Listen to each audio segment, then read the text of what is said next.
Hey YouTube, Vulcanic here, and I'm back with another review for you.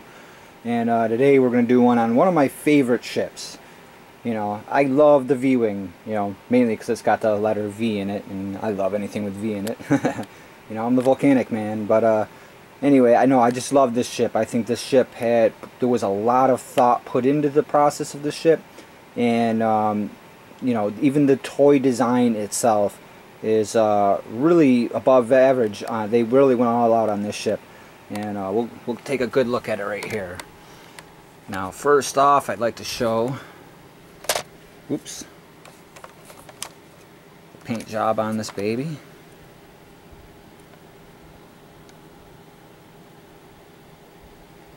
This thing has got so much beat up marks and scuffs on it. It's really awesome. Now I love how they did that.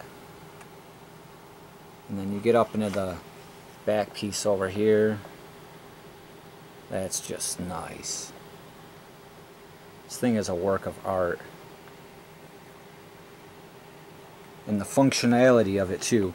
You got your almost like your top fin pieces over here, but instead of just being fins, these can lower down to protect your R2 unit, man. Your R2 unit's the navigational computer of your ship. So you need your R2 unit always has to stay together. And that always bothered me with X-Wings, how they just leave their droid's head sticking out of it. I mean, the droid doesn't need to have his head sticking out of there. The droid could actually be placed inside the ship, and maybe a small radar dish or something for his eyes to be seen, for the outside. I've always wondered, why do they expose their computer like that? That's like a fighter jet putting his dashboard on the outside of the plane. I mean, it's just, I don't know. It's, it's cool. It looks cool. It's pleasing to the eye. But as functionality goes, and as a military vehicle goes, you really would not want your R2 unit this exposed.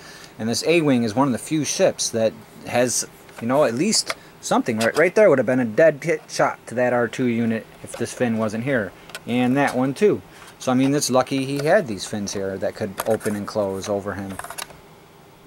So I don't know why they, in later times, they given this part up and just went with a straight ship. But they really should have kept some sort of protection for their R2 units.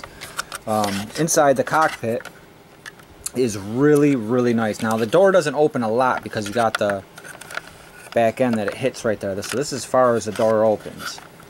But let's take a look at the detail that they did in here. First off, that's hand painted seats below and on the back part. Let's see if I can get the light in here. In here, look at those fine little pieces of silver they just dropped down everywhere.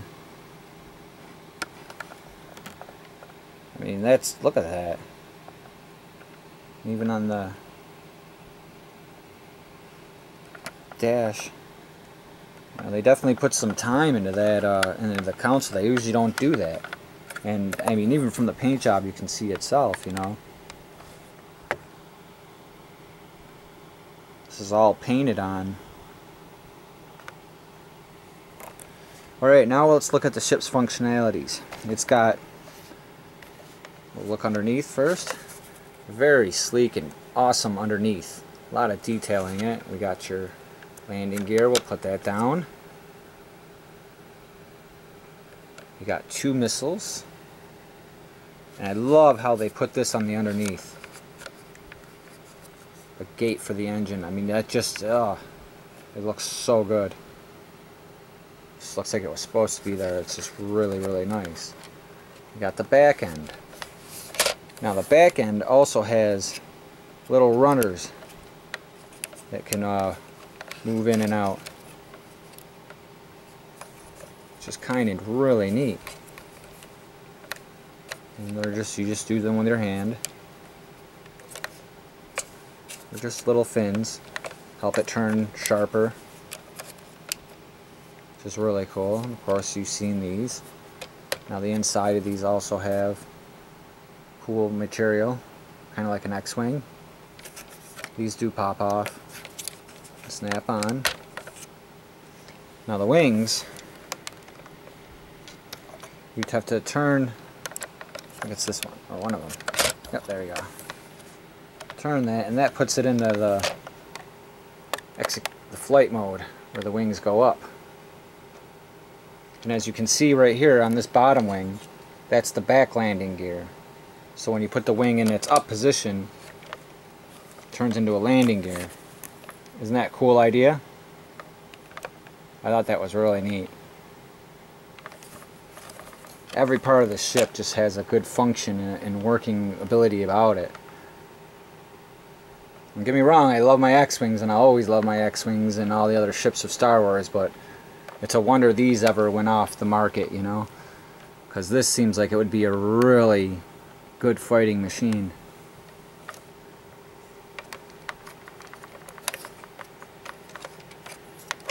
And it's the small sleekness. It probably would be really, and all this maneuverability, all these wings, it's got to be like, this thing could probably stop on a dime and turn right around. And very cool ship.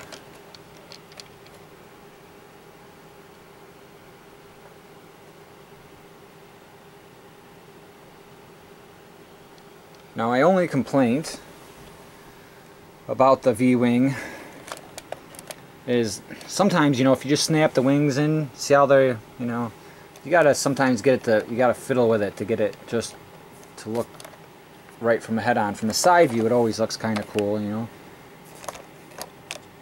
But there should have been some sort of like little hinge or lock, I think, right here to turn this into one wing. And then it snaps open, but maybe there's a reason they didn't do that, you know. But other than that, I mean, it's pretty cool.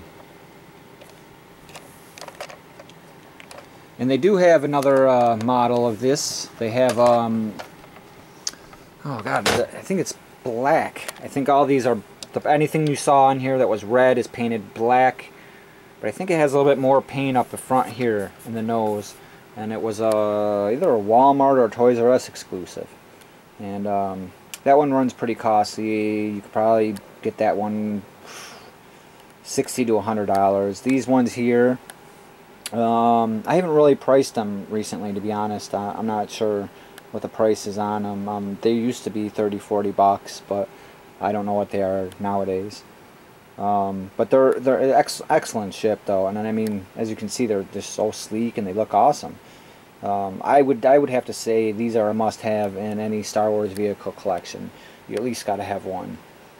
And I do enjoy these. They just look so awesome, especially like they're just so ready to go. I don't know. It's hard to explain. I guess it's just my personal opinion, I should say. I like the way these guys look. But anyway, I hope you guys enjoyed checking this out. It's a very cool ship, and if you haven't subscribed, please subscribe, and I will catch you guys in the next video. Take care, everyone.